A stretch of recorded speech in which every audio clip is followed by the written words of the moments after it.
Dites-moi, vous faisiez quoi le 25 mai 1965? Ah bah, aux États-Unis, tout le monde n'avait qu'un seul mot à la bouche. Et oui, ce soir-là se jouait un combat de boxe qui passionnait les foules. D'un côté, Sonny Liston, un véritable briseur de mâchoire qui faisait trembler tout le circuit. Sonny, what's going to happen in February to your friend over on the right? I'm gonna kill him. De l'autre, Cassius Clay, une jeune star montante au charisme et à l'ego surdimensionné.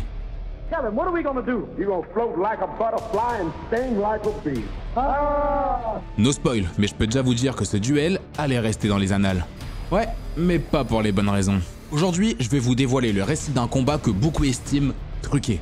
Influence de la mafia, du FBI, de suprémacistes, ou tout simplement légende urbaine. Je sens que vous êtes curieux. Ça tombe bien, j'ai une histoire à vous raconter. C'est parti. I told you all that I was the greatest of all time. Aujourd'hui, j'aimerais retourner avec vous en 1942. Nous sommes à Louisville, dans le Kentucky.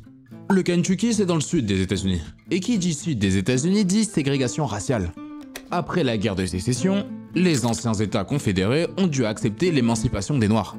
De nouvelles règles s'établissent alors. On les appelle les lois Jim Crow. Sur le papier, le principe est simple. Séparés, mais égaux. Dans la réalité, séparés, aucun doute. Égaux, ah non, ça pas du tout par contre. I wasn't raised with them. I never have lived with them, and I'm not going to start now. Dans le sud des États-Unis, les Noirs vivent une existence de sous-citoyens. Les enfants afro-américains vont dans des écoles vétustes. Ils sont victimes au quotidien de brimades et d'exclusions.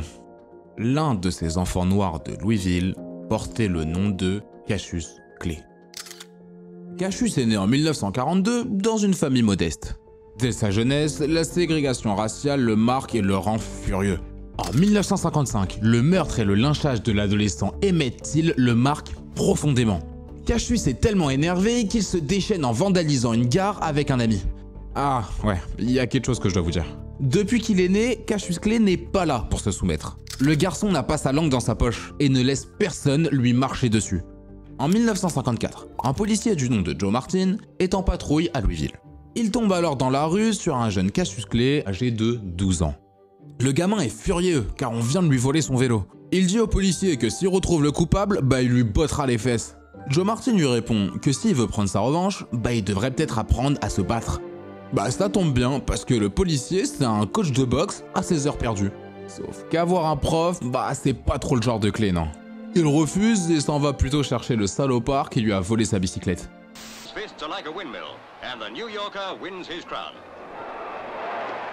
Petit à petit, Cassius se met alors à regarder de la boxe amateur sur la télé locale. Il commence vraiment à tomber amoureux de cette discipline. Et finalement, il se dit que s'il y a bien un gars qui pouvait mettre tout le monde KO, ça serait lui. Clay retourne voir Martin. Et on peut dire que le flic avait vu juste. Ouais, Cassius Clay est vraiment doué pour la boxe. 1954, premier combat amateur, première victoire. La suite, 100 victoires pour seulement 5 petites défaites. Ouais, le boxeur fait parler de lui. C'est d'ailleurs lui qui représente les États-Unis au JO de Rome en 1960.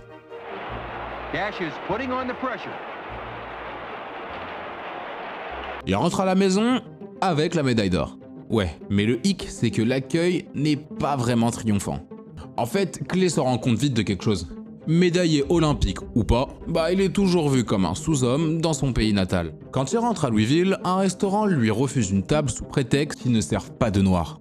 La réponse de Clay, ça tombe bien, je veux pas manger un noir, mais un hamburger. Dans sa biographie, le boxeur dira avoir jeté sa médaille d'or dans le fleuve. Bon, on n'est pas vraiment certain que ça soit vrai. Mais ça en dit quand même long sur la mentalité du mec. 1960, premier combat pro pour Clay. Évidemment, première victoire. Dans les 3 années qui suivent, le boxeur totalise 19 victoires pour 0 défaite, dont 15 victoires par KO. Ouais, mais Cassius n'est pas là simplement pour frapper et rentrer chez lui. Ah non, le gars sait vraiment faire le show. Avant chaque match, il insulte son adversaire en lui disant qu'il allait lui donner la raclée de sa vie. En fait, Clay s'inspirait de Gorgeous George, un catcheur des années 40-50. L'homme était connu pour son trash talk légendaire. Savoir parler, ça ramène le public. Et ramener le public, ça ramène des dollars. Dans une interview, Clay a déclaré avoir rencontré George à Las Vegas dans un hôtel en 1961. Le catcheur lui avait dit qu'avoir la langue bien pendue lui permettrait de gagner un public qui paierait, soit pour le voir gagner, soit pour le voir perdre. Dans tous les cas, c'est le compte en banque qui est content. place was jam-packed with people. Target was a lot of mouths. They hated Gardner's doors. They wanted them beat, but they paid $100 for a ringside seat. Suppose I were to box you. How far would I go? Well, Ed, if you run, I'll have to cut it to one. One round. One punch. No! On est donc en 1963. Cassius Clay est un jeune boxeur qui écrase la concurrence et fait parler de lui. Le problème, c'est que jusqu'à là, il n'avait pas rencontré le gratin des rings. Sauf qu'en février 1964, Clay allait affronter un adversaire mi-humain, mi-bête féroce. On parle là d'un véritable briseur de mâchoire que redoutent tous les boxeurs du pays. On parle là de Sonny Liston. Je vais laisser mon pote, le coach Robinson, vous présenter l'animal.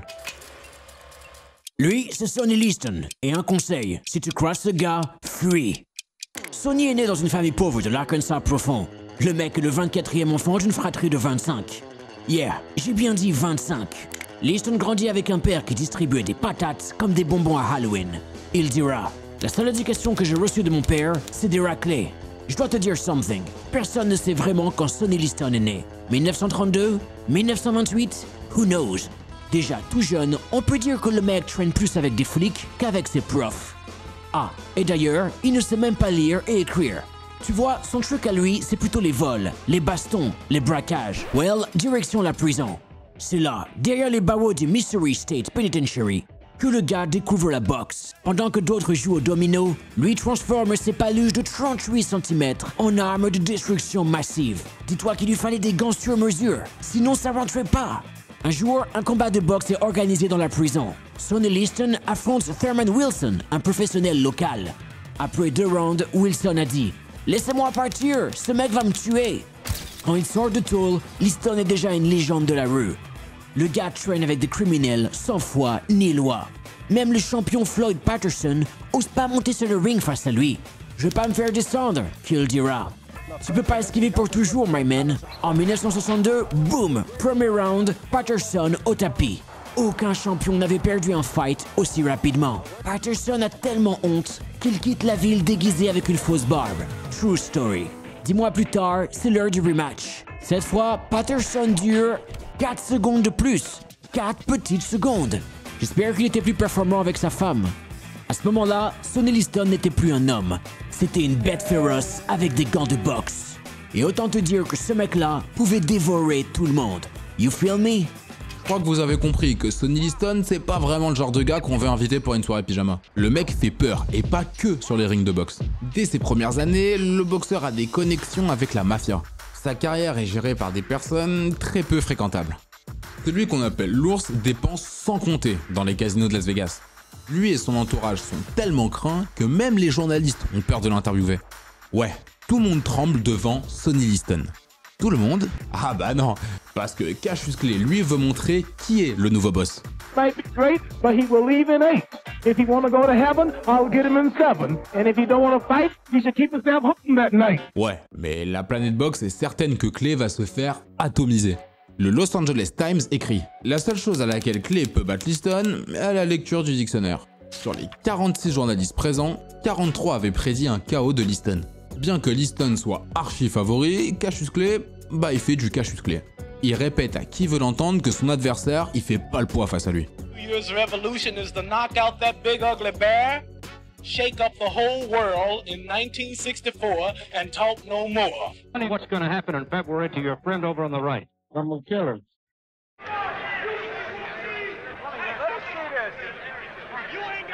Let us see. Hey, can you let us see this? Parler, c'est bien. Agir, c'est encore mieux. Et ça tombe bien parce que Cassius Clay, il savait faire les deux. Ouais, le boxeur s'apprêtait à rentrer dans l'histoire.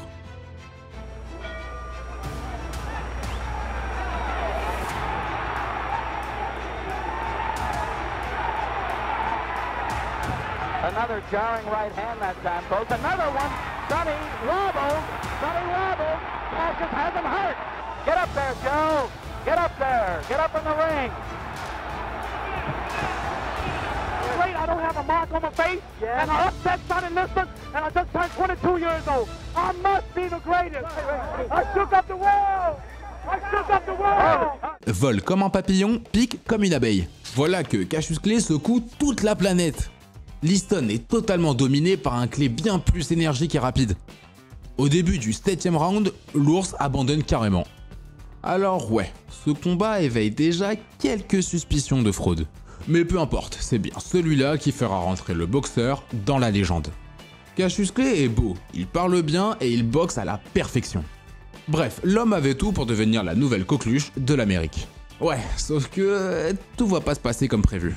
Why do you insist on being called Muhammad Ali now? Now, that's the name given to me by my leading teacher, the Honorable Elijah Muhammad. Cassius Clay was my slave name. I'm no longer a slave. I don't have to be what you want me to be. I'm free to be what I want to be and think what I want to say. Quelques mois après la victoire contre Liston, Cassius Clay n'est plus. Dites bonjour à Mohamed Ali. I'm a Muslim. Now that he gave me the beautiful name of Muhammad Ali, now I can go all over the world. En fait, le boxeur avait rejoint l'organisation Nation of Islam. On aura sûrement l'occasion d'en parler en profondeur dans une autre vidéo. Mais en gros, la Nation of Islam, c'est un mouvement suprémaciste noir. Il se proclame musulman mais est totalement rejeté par l'islam. Dans les années 60, le leader vénéré du groupe s'appelle Elijah Muhammad. I'm ready to give it all up for Allah, God, and my religion, Islam, and my leading teacher, the Honorable Elijah Muhammad. I'm ready to die right now. Il prêche que les Noirs étaient en réalité les tout premiers hommes habitant sur Terre. Ils auraient ensuite régné durant des milliards d'années sous la bannière de l'islam, jusqu'à ce qu'ils soient détrônés par une race de diables blancs. Pour la NOI, les Blancs sont une race inférieure. Ce sont des cobayes créés par sélection artificielle par un scientifique noir du nom de Yacoub.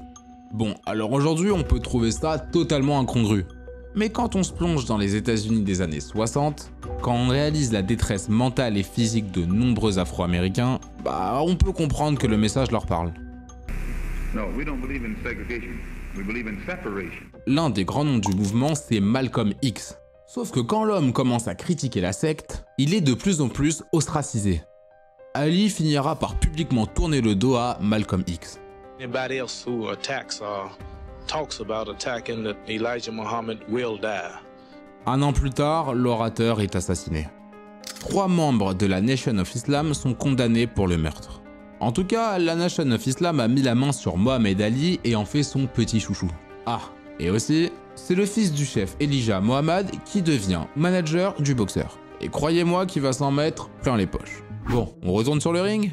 Parfait, car un combat ô combien attendu se profilait. Le chapitre 2 entre Cassius Clay, enfin Mohamed Ali, et Sonny Liston. Bah alors on le fait où ce duel de titans? À New York? À Las Vegas? Ah bah non. En fait, c'est que les deux boxeurs ont une réputation tellement sulfureuse qu'aucune ville ne veut les accueillir. Ouais, autant vous dire que depuis son changement de nom, Mohamed Ali est dans le viseur de beaucoup. Même Martin Luther King critique le choix du boxeur d'avoir rejoint une organisation raciste anti-blanche. Lorsque Cassius Clay a rejoint les Black Muslims et a commencé à se faire appeler Mohamed Ali, il est devenu un champion de la ségrégation raciale. This is the real solution, separation of the races. Et du côté de Liston, bah, le mec est arrêté plusieurs fois, notamment pour port d'armes illégal. En plus de ça, le FBI le suit attentivement pour ses liens avec la mafia. Bref, ce combat a tout d'un coupe-gorge. D'ailleurs, on se demande même pourquoi il existe. Ni Liston ni Ali n'ont envie d'être présents. La revanche aura lieu à Lewiston, une petite ville inconnue du Maine. L'État accueille son premier et dernier match pour le titre de poids lourd. Et Mohamed Ali n'est pas là pour blaguer. Sonny Liston was a gangster. He was a thug. He was a criminal. Now he'll be the clean man and I'll be the villain. Nous sommes le 25 mai 1965, soir de l'acte 2 entre Mohamed Ali et Sonny Liston. L'enceinte est vétuste et remplie de moitié. Je dois vous dire qu'une atmosphère vraiment délétère flotte dans la salle. Malcolm X a été assassiné quelques mois plus tôt. Du coup, des agents du FBI sont présents dans l'arène. Pour protéger Ali, le groupe paramilitaire de la Nation of Islam est omniprésent. Hundreds of Malcolm X's boys coming to assassinate me in the ring. 300 policemen guarding me. People taking insurance on my life. Nothing worries me. This is nothing. Je vous le dis, il y a vraiment rien qui va dans ce match. Mais bon, on est là pour se battre ou pas? La cloche retentit, le premier round débute.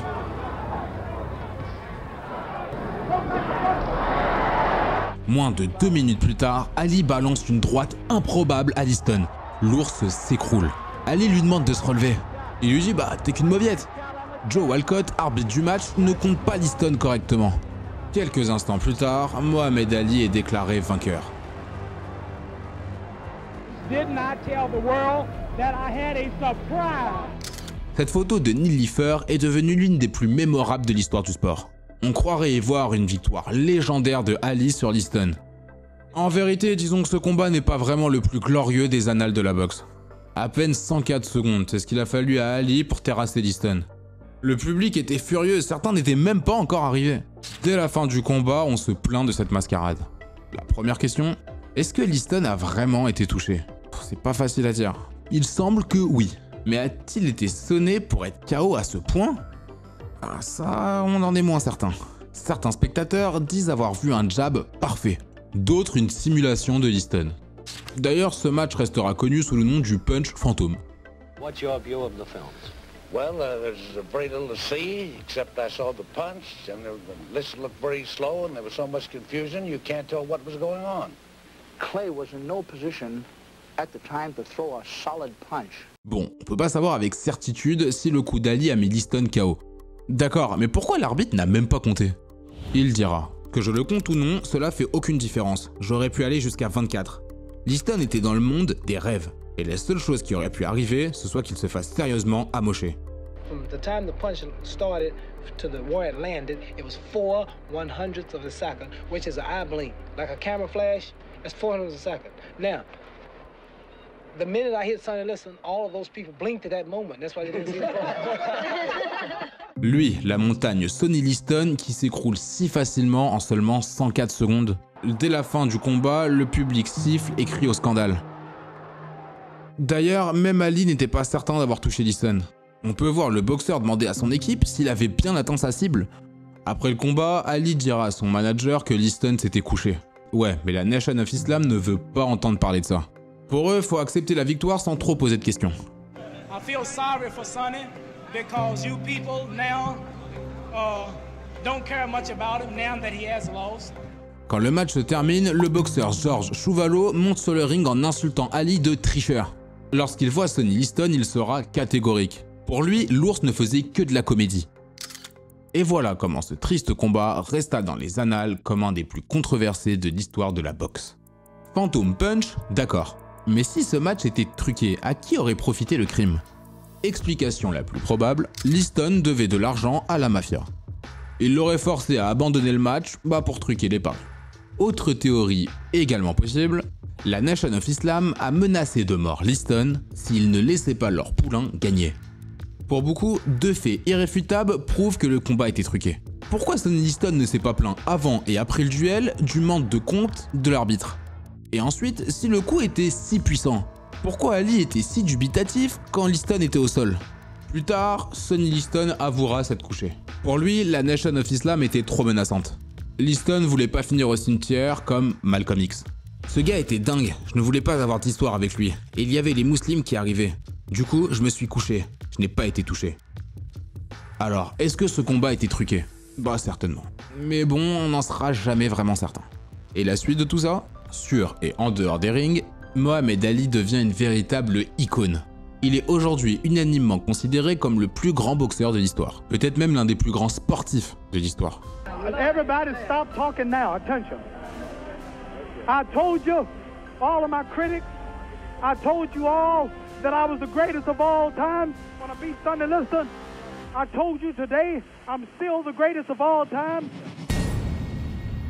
Et ce pauvre Sonny Liston, sa naissance était un mystère, sa mort le sera tout autant. En 1971, le boxeur est retrouvé mort chez lui à Las Vegas. Sonny Liston, the former heavyweight boxing champion, was found dead last night in his Las Vegas home by his wife. He was 38.